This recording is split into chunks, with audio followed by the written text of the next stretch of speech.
Hello बच्चों, तो कैसे हैं आप लोग। उम्मीद करता हूं कि आप लोग अच्छे से मन लगाकर पढ़ रहे होंगे। बच्चों, आज मैं आप लोगों के लिए लाया हूं क्लास 8 के सोशल साइंस का जो सेकंड चैप्टर है बच्चों, है ना, रीसेपिंग इंडियाज पॉलिटिकल मैप। आपने देखा होगा बच्चों कि ये जो चैप्टर, ये बहुत बड़ा चैप्टर है ना। तो इसलिए बच्चों आपको पढ़ने में थोड़ी दिक्कत हुई होगी, मैं मानता हूं। इसलिए मैंने क्या किया है, आप जितने भी इंपॉर्टेंट क्वेश्चंस है बच्चों इस चैप्टर के, आप देख सकते हैं। सबसे पहले मैंने शॉर्ट क्वेश्चंस, उसके बाद फिर बच्चों जितने भी लॉन्ग टाइप क्वेश्चंस है बच्चों, ये मैंने एक जगह पर लिख दिया है ना। तो इसको अगर आप अच्छे से पढ़ लेते हैं, आपका कल या परसों एग्जाम है और आपने अभी तक कुछ भी नहीं पढ़ा है बच्चों, तो अगर आप इसको अच्छे से पढ़ लेते हैं बच्चों, तो ये आपको एग्जाम में बहुत ही ज़्यादा हेल्प करने वाला है बच्चों। ठीक है, तो चलिए बच्चों शुरू करते हैं। सबसे पहला सवाल जो है वो देखते हैं बच्चों। ठीक है, सबसे पहला क्वेश्चन क्या है बच्चों, देखते हैं कि who established the Delhi Sultanate and in which year. इसमें क्या कह रहा है बच्चों कि दिल्ली सल्तनत जो है इसकी स्थापना किसने की और किस साल की, है ना। तो याद रखना है आपको बच्चों, कुतुबुद्दीन ऐबक जो था उसने दिल्ली सल्तनत की स्थापना की, और किस साल की,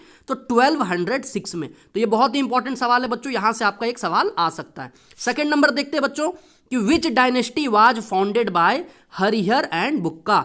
ठीक है, इसमें क्या पूछा जा रहा है कि साउथ इंडिया में बच्चों, साउथ इंडिया में आप लोग जानते होंगे कि दो भाई थे, एक का नाम था हरिहर, एक का नाम था बुक्का, और इन दोनों भाइयों ने मिलकर एक डायनेस्टी की स्थापना की, और वो डायनेस्टी क्या था, विजयनगर अंपायर। ठीक है, थर्ड नंबर देखते हैं बच्चों कि what coin inscription did Alauddin Khilji use to describe himself. यानी कि अलाउद्दीन खिलजी जो है वो अपने आप को क्या कहलाता था, है ना, वो अपने आप को क्या कहता था एक तरीके से, है ना। इंस्क्रिप्शन जो है, क्वाइन इंस्क्रिप्शन, वहां से हमें पता चला कि वो अपने आप को कुछ कहता था। वो क्या कहता था अपने आप को, है ना, तो वो कहता था सिकंदर सनी। ठीक है, आपको याद रखना सिकंदर सनी, यानी कि द सेकंड अलेक्जेंडर, है ना, ये वो अपने आप को कहलाता था। ठीक है, फोर्थ नंबर देखते हैं बच्चों, which fort was build by Rana Kumbha in 15th century. यानी कि इसमें क्या कह रहा है कि 15th सेंचुरी में राणा कुंभा जो थे, है ना, उन्होंने कौन से किला का निर्माण कराया था। तो किला का नाम है बच्चों कुंभलगढ़ फोर्ट। कहां पर है ये, मेवाड़ में है, राजस्थान में, है ना। तो ये आपको याद रखना है बच्चों। या फिर देखिए उल्टा भी सवाल आ सकता है कि कुंभलगढ़ फोर्ट जो था इसकी स्थापना या इसको किसने बनवाया था, तो आपको याद रखना है राणा कुंभा। अगले सवाल पर बढ़ते हैं बच्चों, फिफ्थ नंबर है who defeated the Lodis and founded the Mughal empire in India. इसमें क्या कहा जा रहा है बच्चों कि जो लोदीज थे, है ना, लोदी जो थे उनको हराकर किसने जो है मुगल अंपायर की स्थापना की। आपको पता होना चाहिए बच्चों, है ना, फर्स्ट बैटल ऑफ पानीपत जो था, फर्स्ट बैटल ऑफ पानीपत 1526, है ना। इस युद्ध में क्या हुआ तो मैं आपको बता देता हूं, बाबर और जो इब्राहिम लोदी था बच्चों, है ना, इन दोनों में युद्ध होता है और बाबर जीत जाता है, और यहां से जो है मुगल डायनेस्टी की, मुगल अंपायर की जो है स्थापना होती है बच्चों। तो ये आपको याद रखना है, क्या आंसर हो जाएगा, बाबर। ठीक है, 6 नंबर देखते हैं बच्चों, which battle marked the destruction of Vijayanagar city. है ना, आपको पता है कि विजयनगर सिटी एक बहुत बड़ा सिटी था, बहुत अच्छा सिटी था, बहुत प्रोस्पेरस सिटी था, लेकिन धीरे धीरे ये कमजोर हो जाता है ना। तो कौन से युद्ध के बाद जो है पूरी तरीके से विजयनगर सिटी जो है वो बिखर जाता है, कमजोर पड़ जाता है। तो आपको याद रखना है बच्चों, बैटल ऑफ तालीकोटा। कौन सा बैटल है बच्चों, बैटल ऑफ तालीकोटा। कब लड़ा गया था, तो 1565। Very important for your exam.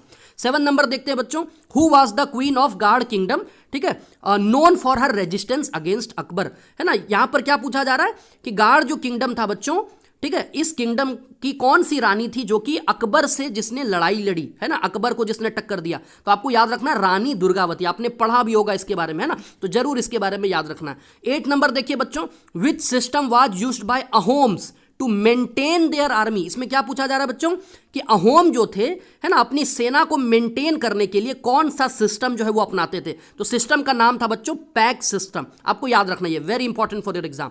9 number क्या है बच्चों, who is credited with founding Sikhism. यानी कि सिख धर्म जो आप लोग जानते हैं, इसकी स्थापना किसने की, है ना, इसकी शुरुआत किसने की। तो आपको याद रखना है जो पहले गुरु थे, सिख धर्म में कुल 10 गुरु थे बच्चों, जो पहले गुरु थे जिनका नाम था गुरु नानक, है ना, गुरु नानक देव जी। तो इन्होंने जो है बच्चों सिख धर्म की स्थापना की। अगले सवाल पर बढ़ते हैं बच्चों कि विच मुगल एम्पायर री इम्पोज्ड जिजिया टैक्स। ठीक है, किस मुगल एम्पायर ने जिजिया टैक्स को फिर से री इम्पोज किया, फिर से लागू कर दिया। तो आपको याद रखना है औरंगजेब। क्या था, ये सबसे लास्ट जो है रूलर था बच्चों, सबसे लास्ट पावरफुल रूलर का, है ना। यानी कि इसके बाद जो है औरंगजेब के बाद आप जानते हैं कि जो मुगल अंपायर था वो धीरे धीरे कमजोर पड़ जाता है। ठीक है, उसके बाद बच्चों बात करते हैं 11th नंबर का कि what was the main source of revenue, है ना, for the Delhi Sultanate and Mughal umpire. ठीक है, इसमें क्या कहा जा रहा है कि दिल्ली सल्तनत और जो मुगल अंपायर था, यहाँ पर मेन सोर्स ऑफ रिवेन्यू क्या था, यानी कि पैसा जो आता था देश में, है ना, या फिर पैसा जो किंगडम में आता था वो कहाँ से आता था। तो मेन सोर्स क्या था बच्चों, एग्रेरियन रेवेन्यू, है ना, agrarian revenue from land tax, यानी कि जो खेती होती थी वहां से जो टैक्स लिया जाता था, तो वो मेन सोर्स था बच्चों।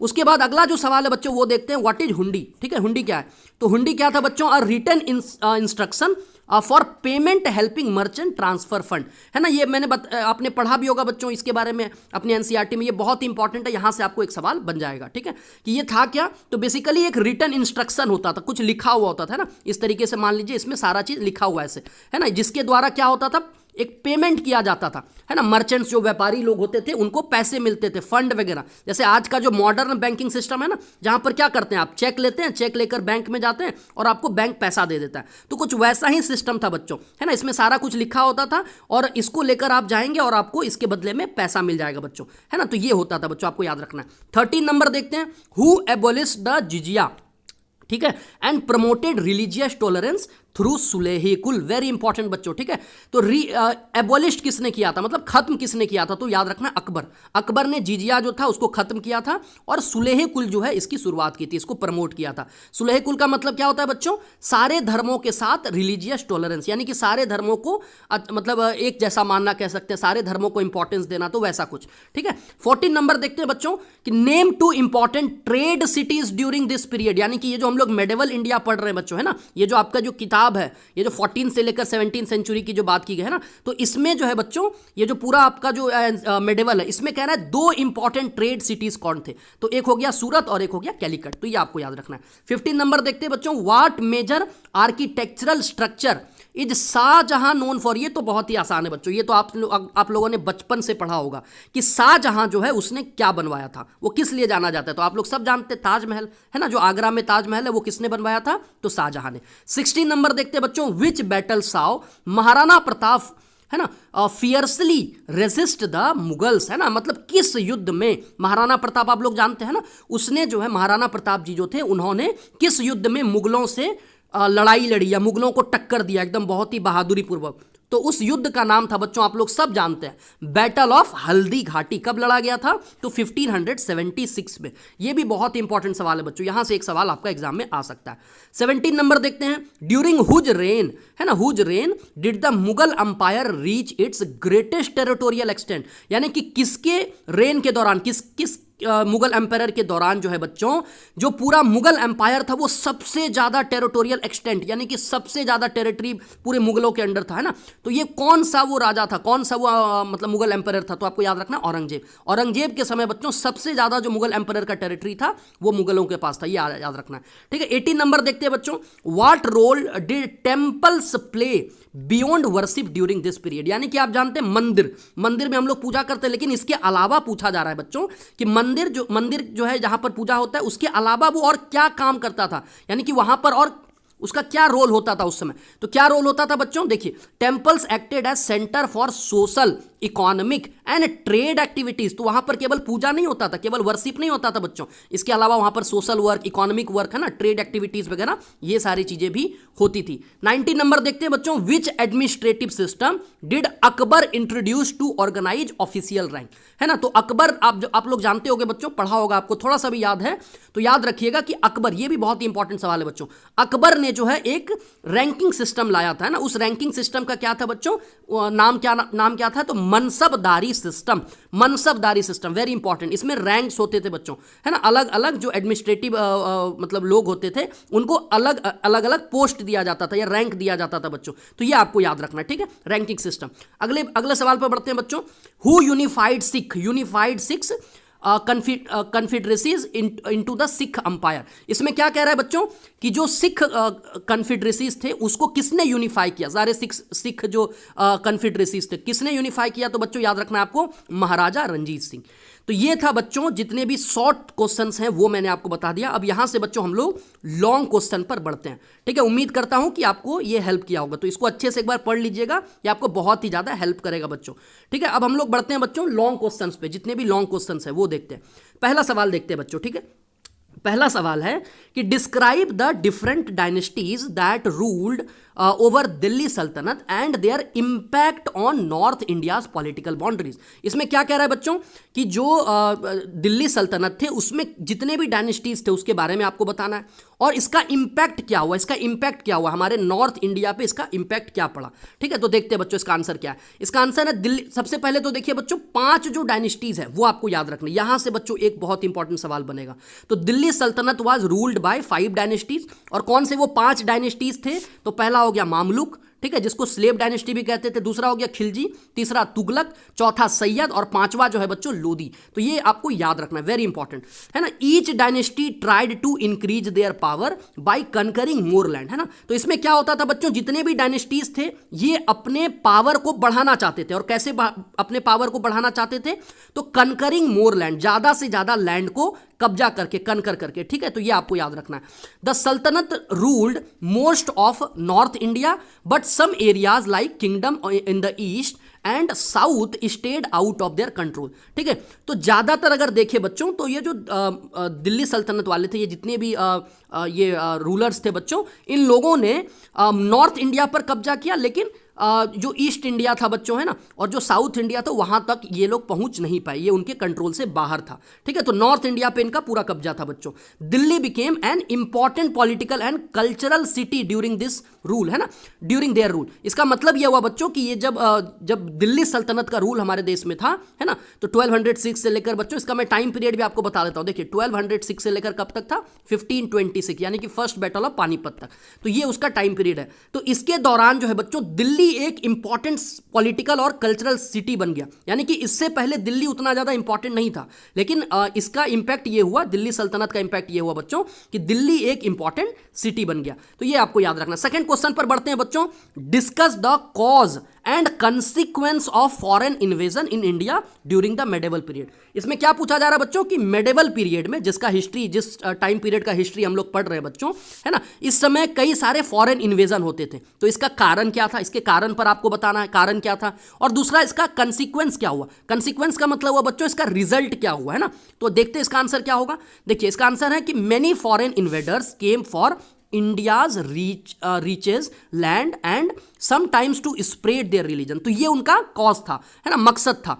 मकसद क्या था बच्चों कि हमारा देश आप जानते बहुत अमीर था उस समय, काफी सारा वेल्थ था, है ना। तो हमारे देश का जो वेल्थ था उसकी वजह से वो लोग यहाँ आते थे, अट्रैक्ट होते थे, है ना, कि उसको लूटने के लिए, है ना, ताकि वो चाहते थे कि यहाँ पर कब्जा कर ले, है ना। तो लैंड के लिए वो आते थे, टेरिटरी के लिए कह सकते, कब्जा करने के लिए, हमारे देश का जो वेल्थ था उसके लिए, और कई बार वो लोग आते थे अपने धर्म का प्रचार करने के लिए, अपने धर्म को फैलाने के लिए, है ना। एंड दीज इन्वेजन, है ना, इसका इंपैक्ट क्या हुआ, इसका कंसिक्वेंस क्या हुआ। तो these invasions destroyed old kingdom and created new one. इसकी वजह से क्या हुआ बच्चों, जितने भी पुराने किंगडम्स थे वो सारे खत्म हो गए और नए नए किंगडम्स जो है वो हमारे देश में आना शुरू हुए। ठीक है, उनकी स्थापना होनी शुरू हुई। Temples and cities were attacked. ठीक है, बहुत सारे जो हमारे शहर थे, बहुत सारे मंदिर जो थे उसको तोड़ा गया, उसको अटैक किया गया। ठीक है, एंड पीपल वेयर इंस्लेव्ड, है ना, कई सारे लोगों को बंदी बना लिया जाता था, उनको मार दिया जाता था। And heavy taxes were collected from local. ठीक है बच्चों, तो ये आपको याद रखना है कि बहुत ज्यादा जो है टैक्स लिया जाता था, ये हमारे ऊपर अत्याचार जो होता था वो दिया हुआ बच्चों। क्या क्या कंसिक्वेंस हुआ। ठीक है, over time the invasion change India's boundaries and made society face hard time, है ना, यही लिखा है बच्चों, देख लीजिए कि हमारा जो सोसाइटी था उनको बहुत ही मुश्किलों से गुजरना पड़ा। ठीक है, तो ये था बच्चों कंसिक्वेंस। थर्ड सवाल पर बढ़ते हैं बच्चों। ठीक है, अच्छा इससे पहले कि मैं आगे बढ़ूं मैं आपको एक चीज बता देना चाहता हूं बच्चों कि अगर आपको ये पूरा पीडीएफ चाहिए, ठीक है, अगर आप ये पूरा पीडीएफ से अच्छे से पढ़ना चाहते हैं बच्चों, तो डिस्क्रिप्शन बॉक्स में बच्चों एक व्हाट्सअप नंबर है, तो आप मुझे वहां पर डायरेक्ट जो है मैसेज कर सकते हैं। मैं आपको इसका जो पीडीएफ है वो आपको मैं प्रोवाइड कर दूंगा। ठीक है बच्चों, तो थर्ड क्वेश्चन पर बढ़ते हैं बच्चों। Explain how the rise of new dynasties reshaped India's political map from 11 to 17 century. ठीक है, इसमें क्या कह रहा है कि जो नए नए डायनेस्टीज हमारे देश में आए हैं ना, 11 से 17 सेंचुरी के बीच में जो नए नए डायनेस्टीज आए, इससे कैसे इंडिया का जो है पॉलिटिकल मैप रिसेप हुआ, कैसे इंडिया का पॉलिटिकल मैप चेंज हुआ। ठीक है, इसका आंसर देखते हैं बच्चों। New dynasties like the Vijayanagar and Bahmani sultans, ठीक है, and the Mughals change India's map by winning land, है ना, from the older rulers and forming big empire. तो हुआ क्या बच्चों, जितने भी ये नए नए अंपायर है ना, जो नए नए डायनेस्टीज कह लीजिए अंपायर बने, विजयनगर अंपायर हो गया, बहमनी है ना सल्तनत हो गए, मुगल्स हो गए, इन सब ने क्या किया बच्चों, इंडिया का जो मैप है कैसे चेंज किया। इन लोगों ने पुराने वाले जो रूलर्स थे उनसे जमीन को जीत लिया, उनसे लैंड को जीत लिया, उसने लैंड पर कब्जा कर लिया और नए नए अंपायर्स को बनाया, ठीक है। एंड ईच टाइम, हर एक समय क्या होता था बच्चों, डायनेस्टी ग्रू स्ट्रॉन्गर, है ना, हमेशा क्या होता था, डायनेस्टी और ज्यादा मजबूत बनते जाता था। The border of the regions changed, ठीक है, बॉर्डर भी हमेशा चेंज होते रहता था, वार होता था बच्चों, अलायंस होते थे, and new ways of ruling made India's political landscape keep changing, है ना बच्चों। तो वार होते थे, युद्ध होते थे, अलायंस होते थे और नए नए जो है ना, नए नए तरीके से रूल किया जाता था, जिसकी वजह से इंडिया का जो पूरा लैंडस्केप है बच्चों, पॉलिटिकल लैंडस्केप, वो चेंज होते रहता था। तो ये आपको याद रखना है बच्चों। फोर्थ नंबर पर बढ़ते हैं बच्चों। फोर्थ नंबर क्या है, analyse the strategies used by kingdoms like the Vijayanagar empire and the Ahom kingdom to resist conquest and maintain independence. इसमें क्या कहा जा रहा है बच्चों, देखिए विजयनगर अंपायर आप लोग जानते हैं साउथ इंडिया में था, आज का जो कर्नाटका है वहां पर, है ना, और अहोम किंगडम आपको पता है बच्चों, है ना।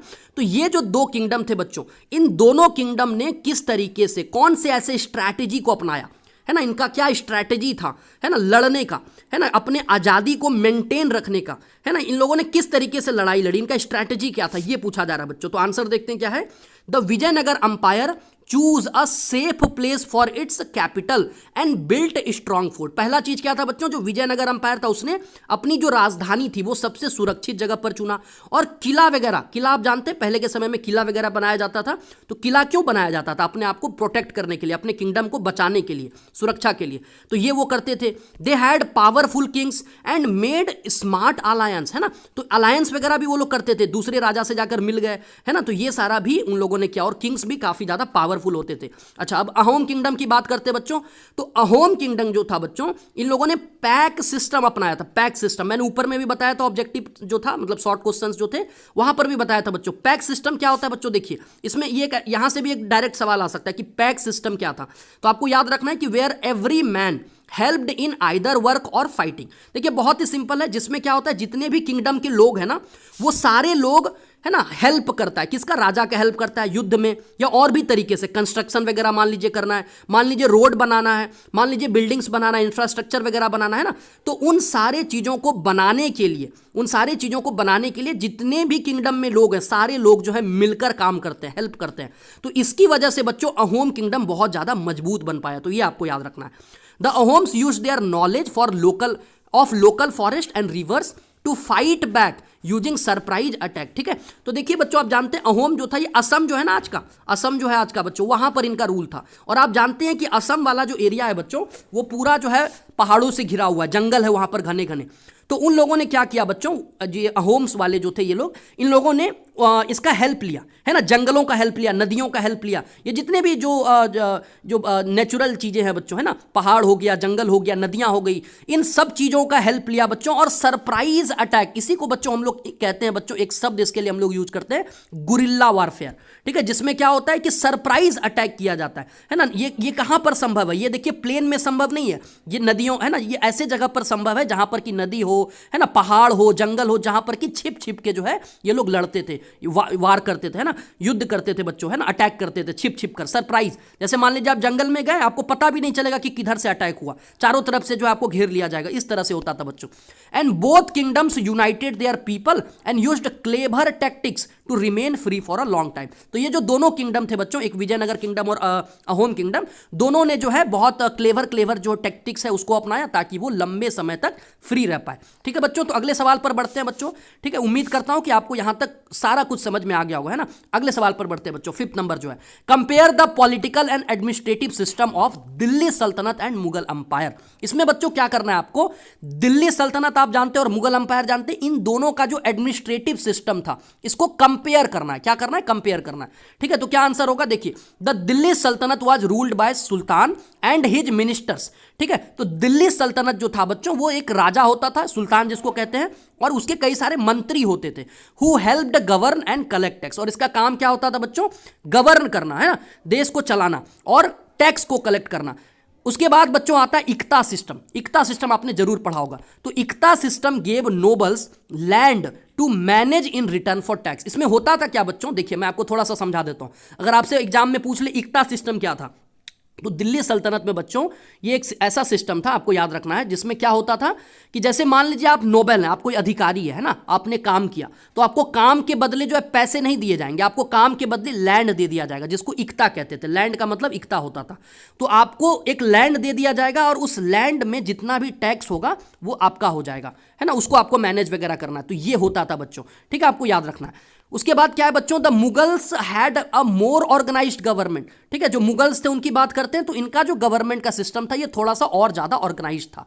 अकबर क्रिएटेड मेनी पोस्ट, है ना, अकबर ने कई सारे पोस्ट भी बनाए, अलग अलग पोस्ट बनाए, अलग अलग, है ना, जैसे कि दीवान हो गया बच्चों, ये फाइनेंस मिनिस्टर जो होते थे उनको दीवान कहा जाता था। उसके बाद मीर बख्शी, ये मिलिट्री ऑफिसर जो होते थे ना उनको मीर बख्शी कहा जाता था। तो इस तरीके से बच्चों अलग अलग जो है एडमिनिस्ट्रेटिव पोस्ट बनाया गया। द मुगल मनसबदारी सिस्टम, देखिए यहां से भी बच्चों एक सवाल आ सकता है, मनसबदारी सिस्टम, ठीक है, ये मैंने ऊपर में बताया था बच्चों, ये एक रैंकिंग सिस्टम होता था, जिसमें क्या होता था बच्चों, अलग अलग जो लोग होते थे ना उनको रैंक्स दिए जाते थे, है ना, और उनको अपने रैंक के अकॉर्डिंग काम करना होता था, उनको अपने रैंक के अकॉर्डिंग जो है सोल्जर्स को मेंटेन करना होता था, ताकि जैसे मान लीजिए राजा को जो है युद्ध करना है ना, तो राजा जो है सीधा जितने भी मनसबदार हैं उनको सीधा जाकर कांटेक्ट करेगा और मनसबदारी जो है वो सेना तुरंत तैयार कर देगा। तो ये फायदा होता था बच्चों। तो क्या लिखा है बच्चों, देखिए, the Mughal mansabdari system made officers keep soldiers and animals ready for war, वही जो मैंने अभी आपको बताया बच्चों।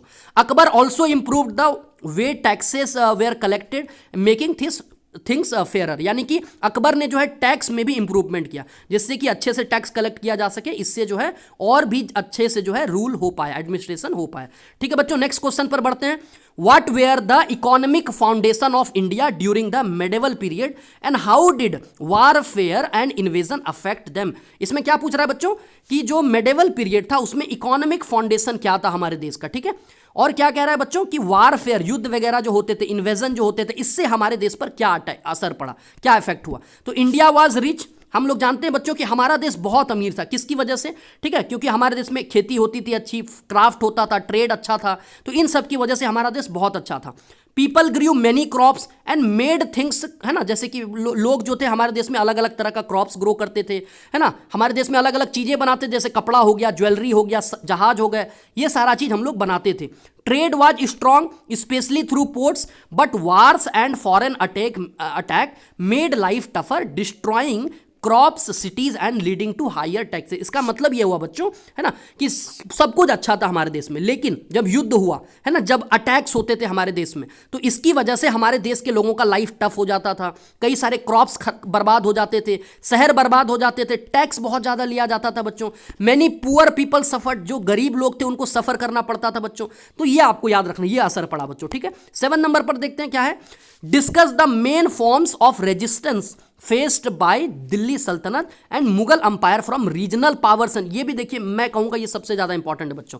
इसमें क्या पूछ रहा है बच्चों, दिल्ली सल्तनत और जो मुगल अंपायर थे बच्चों, इनको किस तरह का रेजिस्टेंस का सामना करना पड़ा, यानी कि किस तरह का जो है रुकावट का सामना करना पड़ा, किन लोगों ने इनको अटैक किया, है ना, किन लोगों ने इनसे टक्कर लिया, तो कौन से वो थे, कौन से वो लोग थे, उनके बारे में पूछा जा रहा है। देखिए, तो इसमें क्या लिखा है, some kingdoms like eastern Ganga, है ना, Hoysalas, Rajput, Ahom fought bravery to defend their land, यानी कि ईस्टर्न गंगा किंगडम आप लोग जानते हैं बच्चों, ये कहां पर था, उड़ीसा, ठीक है, आपको याद रखना है। होयसलास जो था बच्चों, ये कहां पर था बच्चों, आपको याद रखना है, ये आज का जो है आपका जो साउथ इंडिया बच्चों वहां पर था, ठीक है, तो ये आपको याद रखना।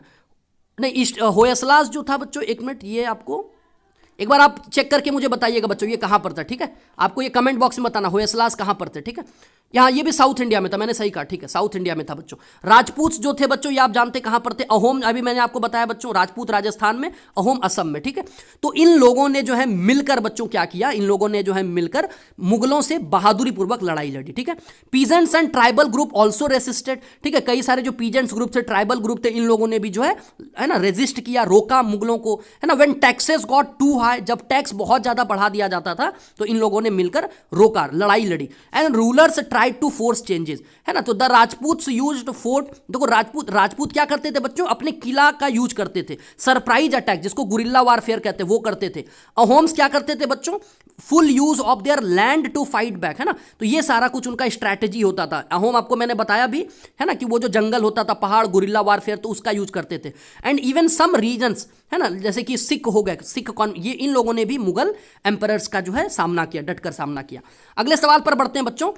Explain the role of religious intolerance, है ना। उसके बाद है iconoclasm and jizya tax in shaping society during the Sultanate and Mughal period. इसमें क्या कह रहा है बच्चों, इसमें आपको बताना है कि रिलीजियस इंटॉलरेंस क्या था, है ना, इसके बारे में आपको समझाना। इन आइकोनोक्लाज्म क्या था बच्चों, जिजिया टैक्स क्या था, ये सब क्या था, इसके बारे में आपको लिखना है बच्चों। देखिए, तो some rulers destroy temples and charged extra tax like jizya and pilgrimage tax from people who weren't Muslim. देखिए होता क्या था बच्चों, जो भी नॉन मुस्लिम्स होते थे उनके ऊपर एक टैक्स लिया जाता था, जैसे जिजिया टैक्स, ठीक है। आपको प्रोटेक्शन दिया जाएगा, आपको प्रोटेक्शन दिया जाएगा, इसके लिए आपको टैक्स देना पड़ेगा, जिजिया टैक्स। पिलग्रिमेज टैक्स भी दिया जाता था बच्चों, आपको अगर कहीं धार्मिक स्थल वगैरह जो है वहां जा रहे हैं तो उसके लिए आपको पिलग्रिमेज टैक्स भरना होता था। ये किन से लिया जाता था, नॉन मुस्लिम से, है ना। These acts made life hard, और इसका असर क्या हुआ बच्चों, है ना, इसका असर ये हुआ कि लोगों का जिंदगी बहुत ही ज्यादा मुश्किल हो गया, क्योंकि आपको एक्स्ट्रा बर्डन आ गया, एक्स्ट्रा टैक्स भरना पड़ेगा,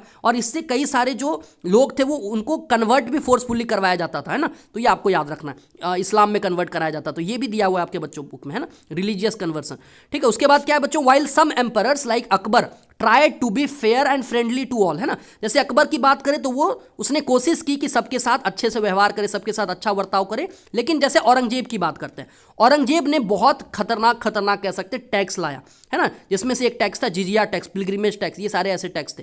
तो इसकी वजह से लोगों में एंगर, रेजिस्टेंस, ये सारा कुछ, है ना, भर गया था बच्चों, ये याद रखना है, बहुत ही सिंपल था ये। 9th नंबर पर बढ़ते हैं बच्चों। 9 नंबर सवाल क्या है, ये सारे क्वेश्चंस बच्चों आपके एग्जाम के लिए बहुत इंपॉर्टेंट है बच्चों। इसको अगर आप पूरा देख लेंगे ना तो आपका जो पूरा चैप्टर है वो रिवाइज हो जाएगा, सारा कुछ इसमें मैंने कवर किया है, ठीक है। नेक्स्ट क्वेश्चन देखते हैं बच्चों, how did agricultural production and trade networks contribute to India's prosperity and social structure in this period. यानी कि क्या कह रहा है बच्चों, ये जो मेडिवल इंडिया था, मेडिवल हिस्ट्री था बच्चों, इस समय एग्रीकल्चर प्रोडक्शन और ट्रेड नेटवर्क जो है ये कैसे हमारे देश के प्रोस्पेरिटी में हेल्प करता है बच्चों, ठीक है, हमारे देश को कैसे आगे बढ़ाता है। तो क्या था बच्चों, देखिए, growing crops and good irrigation made India wealthy, ठीक है। तो उस समय आपको बच्चा पता है कि इरिगेशन सिस्टम बहुत अच्छा था, जिसकी वजह से क्रॉप्स बहुत ज़्यादा ग्रो हो पाते थे, जिसकी वजह से हमारा देश बहुत आगे बढ़ा। क्राफ्टमैन, है ना, मेड प्रोडक्ट्स फॉर सेल, है ना, and traders connected India with other countries. समझ में आया बच्चों। तो इसमें क्या कह रहा है, जो क्राफ्टमैन थे, जो कलाकार लोग थे, उन लोगों ने कई सारे प्रोडक्ट्स बनाया और उसको बेचते थे मार्केट में, तो ट्रेड भी बहुत अच्छा था बच्चों, है ना। और उसके अलावा हमारा जो कॉन्टैक्ट था उस समय दुनिया के अलग अलग देशों से था, तो ट्रेड जो होता था केवल भारत के अंदर नहीं, भारत के बाहर भी होता था। बिग सिटीज विद पोर्ट्स साउ traders from places like Arabia and Persia, है ना। तो ये जो शहर थे बच्चों जो हमारे देश से बाहर थे, अरबिया हो गया, है ना, सऊदी अरबिया वगैरह, पर्सिया वगैरह हो गया, पर्सिया आज का ईरान जो है बच्चों उसको कहते हैं। तो ये जो है बच्चों, ये जो जगह थे, इनसे हमारा कांटेक्ट था बच्चों। यहाँ से हम लोग पोर्ट्स जो होते हैं, है ना, तो मतलब समुद्री मार्ग से जो है, या है ना, नदियों के द्वारा, समुद्रों के द्वारा हम लोग इनसे ट्रेड करते थे। Trade and farming supported many jobs, है ना, और ट्रेड और फार्मिंग की वजह से बहुत सारे लोगों को नौकरी मिली, है ना। जैसे कि मारवाड़ीज की बात करते हैं, आपके बुक में भी एग्जांपल दिया बच्चों, जैसे मारवाड़ी, आप लोग जानते हैं मारवाड़ी कम्युनिटी जो थे, है ना, इन लोगों ने किंगडम से बाहर भी काम किया, है ना। और ये जो मैंने हुंडी सिस्टम बताया बच्चों, इसके बारे में भी आपको लिख देना, है ना। ये हुंडी सिस्टम जो था, इसका ये यूज करते थे, बैंकिंग नोट्स जो मैंने आपको बताया, है ना, विच मेड ट्रेडिंग सेफर, ठीक है। तो ये आपको याद रखना। 10th नंबर पर देखते हैं बच्चों क्या है, describe the factors leading to the rise and eventual decline of Vijayanagar empire. इसमें क्या पूछ रहा है बच्चों कि विजयनगर अंपायर जो इतना बड़ा था बच्चों, है ना, इसके किसकी वजह से जो है, इसके कौन से कारण थे जिसकी वजह से मुगल ये जो विजयनगर अंपायर था ये फाइनली जो है इसका डिक्लाइन हो जाता है, खत्म हो जाता है, इतना बड़ा अंपायर था। तो क्या कारण थे बच्चों, इसके कॉजेस क्या थे, देखते हैं। Vijayanagar grew because its ruler were brave and choose a safe location for their city, ठीक है। विजयनगर जो किंगडम था बच्चों, अंपायर जो था, ये इसलिए इतना स्ट्रांग था, इसलिए इतना मजबूत था बच्चों, क्योंकि यहाँ के जो रूलर्स होते थे एक तो ब्रेव होते थे, और ये लोग जो थे ना, इन लोगों ने क्या किया था, अपना जो सिटी था, है ना, जो सेफ सिटी को चुना था, सेफ लोकेशन को चुना था, कि जहाँ पर अटैक ना हो, है ना।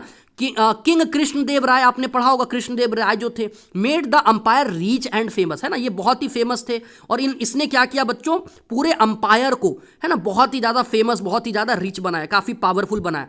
But their enemies joined hands and attack it in the battle of Talikota, ठीक है। तो तालीकोटा का युद्ध आपको पता है बच्चों, मैंने ऊपर में बताया कि इसमें क्या होता है, जितने भी इनके दुश्मन थे, है ना, उन सारे लोगों ने हाथ मिला लिया, एक साथ हो गए, और 1565 में जो है ना, ये एक तरीके से युद्ध होता है विजयनगर अंपायर और इसके जो दुश्मन थे, और उसके बाद विजयनगर अंपायर जो है वो खत्म हो जाता है बच्चों। The city was destroyed and the empire broke into smaller regions ruled by military governors called Nayak. ठीक है, तो सिटी इतना बड़ा जो शहर था बच्चों, इतना प्रोस्पेरस जो सिटी था वो पूरी तरीके से ध्वस्त हो जाता है, कमजोर हो जाता है, और उसके बाद वहां पर नायक जो होते थे वो रूल करने लगे हर एक हिस्से में। ठीक है, 11th नंबर पर बढ़ते हैं बच्चों। How did Akbar's policies transform the Mughal umpire both politically and culturally. तो अकबर के पॉलिसीज के बारे में बात करना है बच्चों कि अकबर के पॉलिसी ने किस तरीके से मुगल अंपायर को चेंज कर दिया। तो Akbar was first a tough conqueror but then become known for fairness and religious tolerance. देखिए बच्चों, अगर आपने किताब में पढ़ा होगा पूरा मुगल वाला जो टॉपिक है तो आपने जरूर समझा होगा कि जो अकबर था ना बच्चों, ये शुरुआत में तो काफी ज्यादा टफ था, काफी ज्यादा टफ कनकरर था, इनटॉलरेंस था, लेकिन बाद में जाकर बच्चों देखा जाता है कि काफी ज्यादा फेयर हो जाता है ना, ये मतलब बदल जाता है, ये रिलीजियस टॉलरेंट हो जाता है ना। He got rid of jizya tax, जैसे कि इसने जिजिया टैक्स को खत्म कर दिया था। उसके अलावा इसने क्या किया था बच्चों, invited people of all religions to talk together, अलग अलग धर्मों के जो लोग थे उनको एक साथ बैठते थे ये लोग, है ना, और आपस में डिस्कस करते थे, सारे धर्मों के लोगों को बुलाया जाता था, है ना, तो ये होता था बच्चों। He improved government by making new post, है ना, ये भी मैंने आपको बताया था बच्चों कि अलग अलग नए नए पोस्ट को इन्होंने बनवाया। ठीक है, तो इससे क्या हुआ, एडमिनिस्ट्रेशन और गवर्नमेंट को और अच्छा इंप्रूव किया गया। ठीक है, और टैक्स सिस्टम में भी कई सुधार किया, है ना, जिससे कि लोगों के ऊपर बर्डन कम हो। Akbar's interest in art book and learning made the Mughal empire rich in culture as well as power, है ना। तो अकबर का जो इंटरेस्ट था बच्चों आर्ट के प्रति, बुक्स के प्रति, इससे क्या हुआ, कल्चर में भी मतलब इसका जो कल्चर है वो भी अच्छा हुआ बच्चों, है ना, कल्चर भी थोड़ा सा रीच हुआ। 12th नंबर पर बढ़ते हैं बच्चों। 12th नंबर क्या है, outline the impact of Mughal architecture and artistic patronage on Indian art and culture. इसमें बच्चों आपको क्या करना है, इसमें आपको मुगल आर्किटेक्चर के बारे में बताना है ना, जितने भी मुगल आर्किटेक्चर थे उसका इंपैक्ट क्या पड़ा बच्चों हमारे आर्ट और कल्चर में, हमारे देश का आर्ट और कल्चर में इसका इंपैक्ट क्या पड़ा बच्चों। देखिए, तो Mughal emperors built beautiful buildings like Taj Mahal, red fort, है ना, ये सब जो आप जानते हैं ये बहुत ही फेमस बिल्डिंग्स हैं आज के समय में, है ना। तो ये सब किसने बनवाया था, मुगलों ने बनवाया था। अकबर बिल्ट, जैसे अकबर जो था उसने फतेहपुर सिकरी बनवाया, है ना, आप जानते हैं Fatehpur Sikri, and supported Persian translation of Indian book, है ना, इसने क्या किया, कई सारे जो पर्शियन मतलब इंडियन किताब थे बच्चों, है ना, जैसे भगवत गीता ले लीजिए, और भी कई सारे जो इंडियन किताबें थी बच्चों, तो इन सारे किताबों को जो है इसने पर्शियन भाषा में ट्रांसलेट किया बच्चों। आर्ट, म्यूजिक, है ना, मिनिएचर पेंटिंग, ये सारा जो है इस समय जो है काफी ज्यादा फ्लोरिश होता है, आगे बढ़ता है ना। The rich style and grand structure made Mughal period golden age of the culture of India, है ना। तो बिकॉज समझ रहे हैं बच्चों, है ना, इस समय आप देखते हैं कि कई सारा चीज, आर्ट, म्यूजिक और भी कई सारा चीज जो है आगे बढ़ता है, जिसकी वजह से इसको गोल्डन एज भी कह सकते हैं कल्चर ऑफ इंडिया का, है ना। तो ये आपको याद रखना है बच्चों। ठीक है, उसके बाद अगला क्वेश्चन पर बढ़ते हैं बच्चों।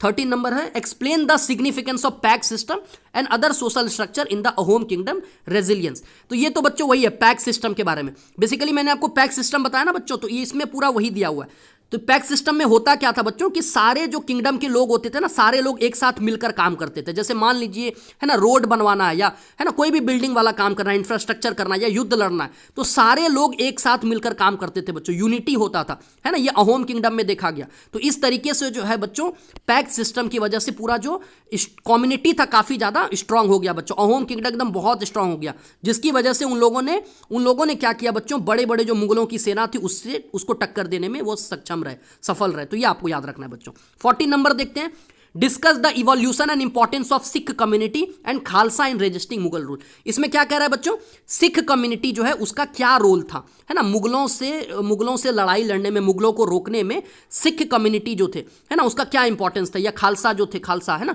इन लोगों ने कैसे मुगलों से लड़ाई लड़ी। ठीक है, तो Sikhism begin with Guru Nanak. अभी मैंने आपको बताया कि सिखिज्म जो है उसकी स्थापना किसने की, गुरु नानक देव जी ने। तो उनका जो टीचिंग था, उनका टीचिंग क्या था, इक्वालिटी और काइंडनेस पर बेस्ड था, है ना।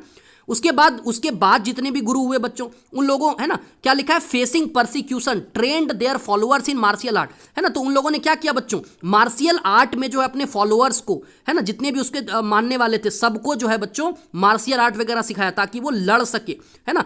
उसको क्या कहते थे बच्चों, खालसा ग्रुप कहते थे, खालसा ग्रुप ये बनवाया। ठीक है, the Khalsa stood up for justice, और इसका मकसद ये होता था बच्चों खालसा का कि न्याय के लिए लड़ाई लड़ता था, ठीक है। तो ये याद रखना है बच्चों। Under Maharaja Ranjit Singh Sikh formed their own strong fair empire, है ना, showing great courage and unity. तो जब महाराजा रंजीत सिंह बनते हैं सिख अंपायर के राजा, ठीक है, तो उसके बाद बच्चों याद रखना है सिख जो अंपायर था ये बहुत ज्यादा मजबूत हो जाता है, ये काफी स्ट्रांग हो जाता है बच्चों, है ना। इन लोगों ने जो है एकदम मिलकर डट कर जो है मुगलों से लड़ाई लड़ी बच्चों, ठीक है। 15 नंबर देखते हैं बच्चों।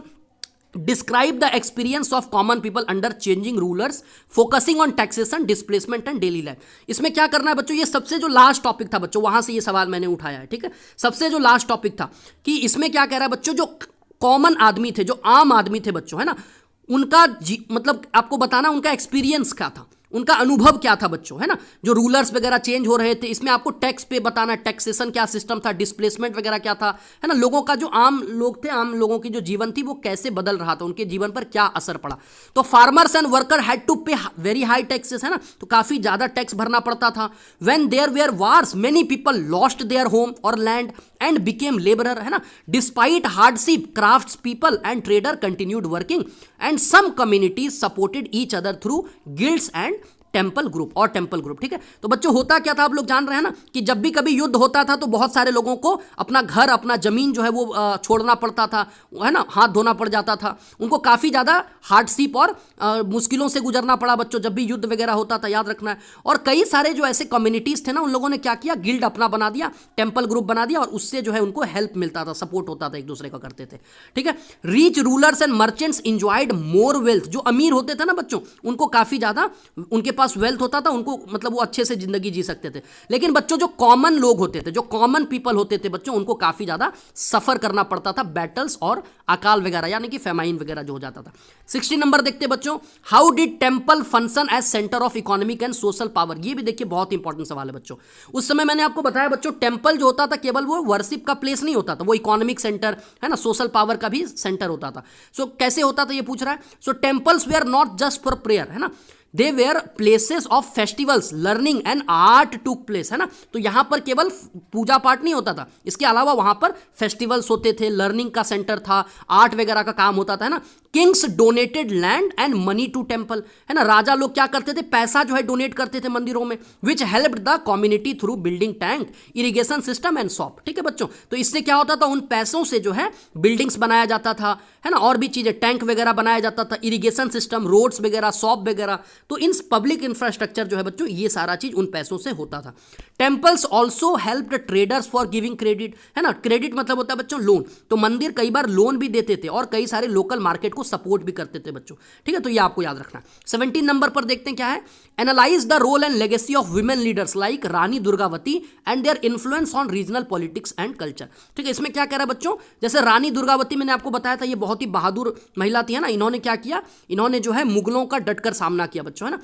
तो याद रखना है बच्चों कि रानी दुर्गावती जो थी उसका लेगेसी क्या था, मतलब उनका क्या रोल था, उन्होंने कैसे जो है लड़ाई लड़ी, ये आपको पूछ रहा है बच्चों, ठीक है। तो इसमें क्या दिया है बच्चों, देखिए, Rani Durgavati was a brave queen who ruled wisely and protected her people from with a strong army, है ना बच्चों। तो ये बहुत ही बहादुर थी, इन्होंने जो है काफी बहादुरी पूर्वक जो है अपनी सेना के साथ जो है ना, मुगलों से लड़ाई लड़ी। She fought against Akbar's army even when, है ना, आउटनंबर्ड मतलब बच्चों बहुत कम संख्या थी, तब भी जो है इन लोगों ने जो है अकबर की जो आर्मी थी, सेना थी, उससे लड़ाई लड़ी डटकर। व्हेन सी वाज वॉन्डेड, जब वो घायल हो गई, she choose to die instead of being captured. तो इतनी बहादुर थी बच्चों कि जब ये घायल हो जाती है तो ये क्या मतलब डिसाइड करती है, इन्होंने डिसाइड किया कि मैं मर जाऊंगी लेकिन कैप्चर नहीं होंगी, है ना, किसी के गुलाम नहीं रहूंगी, मैं मरना पसंद करूंगी, ठीक है। तो ये इनका समझ सकते हैं बच्चों ये कितनी बहादुर थी। And C became a symbol of courage and pride for her people and her story still inspires मी, है ना। और आज भी बच्चों जो है इनकी कहानियां बहुत सारे लोगों को इंस्पायर करती है। नेक्स्ट क्वेश्चन पर बढ़ते हैं बच्चों 2 ही क्वेश्चन बचा, देखिए 18 है, 19 है, फिर 20। मुझे पता है बच्चों थोड़ा सा ज़्यादा हो गया, थोड़ा सा आपको बोर हो सकता है, बोरिंग लग रहा होगा, लेकिन अगर आप ये क्वेश्चंस अच्छे से समझ लेते हैं बच्चों, पूरा चैप्टर आपका रिवाइज हो जाएगा, ठीक है। लास्ट 18 नंबर देखते हैं बच्चों। Explain the administrative reforms introduced by Akbar and Todarmal and their long term effect. इसमें क्या कह रहा है बच्चों, आपको याद रखना है, अकबर और टोडरमल जो था, ठीक है, इनके एडमिनिस्ट्रेटिव रिफॉर्म्स के बारे में बताना है और इसका इफेक्ट क्या हुआ, असर क्या पड़ा बच्चों, देखिए। तो Akbar improved government by creating new job, है ना, and systems like the mansabdari system, है ना, where officers kept soldiers ready for emergencies. तो बच्चों आप लोग जानते हैं, मैंने आपको बताया भी मनसबदारी सिस्टम के बारे में, है ना। तो अकबर ने मनसबदारी सिस्टम लाया, जिससे क्या होता था कि सेना जो है वो जल्दी अच्छे से मेंटेन हो सकता था। जैसे इमरजेंसी में जब भी सेना की जरूरत हो, है ना, तो तुरंत जो है सेना जो है वो तैयार हो जाता था, ठीक है। टोडरमल जो था बच्चों, टोडरमल अकबर का जो है फाइनेंस मिनिस्टर था।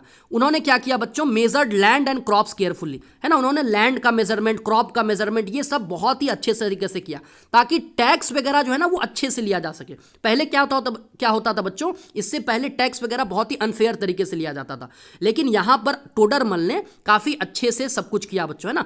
जितना जिसका लैंड है उतना ही टैक्स लगता था, उन पर अत्याचार नहीं होता था, कम टैक्स लिया जाता था, तो बहुत ही फेयर तरीके से लोगों से टैक्स लिया जाता था। And these reforms made Mughal government strong and better organised, helping it last a long time, है ना बच्चों। इसमें वही लिखा है कि इसकी वजह से मुगल अंपायर बहुत ही पावरफुल बनता है, अच्छे से ऑर्गेनाइज हो पाता है और लंबे समय तक चलता है बच्चों। 19 नंबर देखते हैं बच्चों, what strategies did the Ahom and Rajput used to defend their kingdom against the superior Mughal forces. तो ये तो बच्चों मैंने आपको बताया भी, है ना, ये तो वही सवाल है बच्चों, ये सेम रिपीट हो रहा है ना। क्या करते थे मैं बताता हूं फिर से, देखिए। इसमें यही पूछा जा रहा है कि अहोम और राजपूत जो है वो कौन से तरीके का अपनाते थे मुगलों से लड़ने के लिए। तो देखिए इसमें वो लोग स्ट्रांग फोर्ट, किला वगैरह बनाते थे, गुरिल्ला वारफेयर जो मैंने आपको बताया ये करते थे, है ना। तो ये सारा कुछ जो है बच्चों, ये मैंने ऊपर में भी बताया, तो वही सेम है ना। तो ये आपको याद रखना है बच्चों। 20 नंबर, लास्ट नंबर देखते हैं बच्चों, सबसे लास्ट सवाल। Evaluate the legacy of rulers who balanced conquest with tolerance such as Akbar, Maharaja Ranjit Singh in shaping India society. तो बच्चों इसमें क्या पूछा जा रहा है कि ये जितने भी रूलर्स हुए हमारे देश में, जैसे अकबर हो गए, महाराजा रंजीत सिंह हो गए, इन लोगों ने कैसे जो है, इनका क्या लेगेसी था, इनका लेगेसी क्या था, इन लोगों ने क्या छाप छोड़ी, क्या विरासत, है ना, क्या इनका लेगेसी था, ये आपको पूछा जा रहा है, ठीक है। हमारे सोसाइटी को सेव करने में क्या इनका रोल था। तो Akbar was both conqueror and fair ruler, ठीक है। ये अकबर जो था कनकरर भी था, मैंने आपको बताया स्टार्टिंग में, फिर बाद में जाकर अच्छा बन जाता है ये। He wanted peace between different religions and helped bring people together, है ना।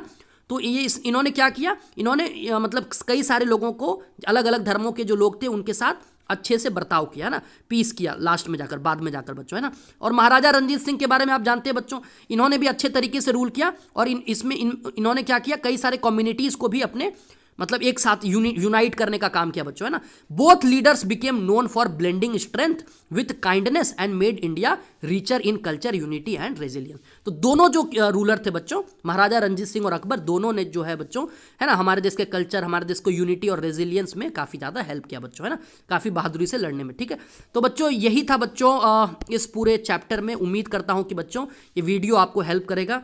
अगर बच्चों आपने इस चैनल को सब्सक्राइब नहीं किया है तो सब्सक्राइब कर लें। अगर आपको ये पीडीएफ चाहिए तो आप डिस्क्रिप्शन बॉक्स में एक व्हाट्सअप नंबर है, वहाँ से आप मुझे मैसेज कर सकते हैं बच्चों। तो आज के लिए बस इतना ही बच्चों, अच्छे से पढ़ते रहिए और एग्ज़ाम में अच्छा कीजिए बच्चों। All the best for your exam. Thank you so much.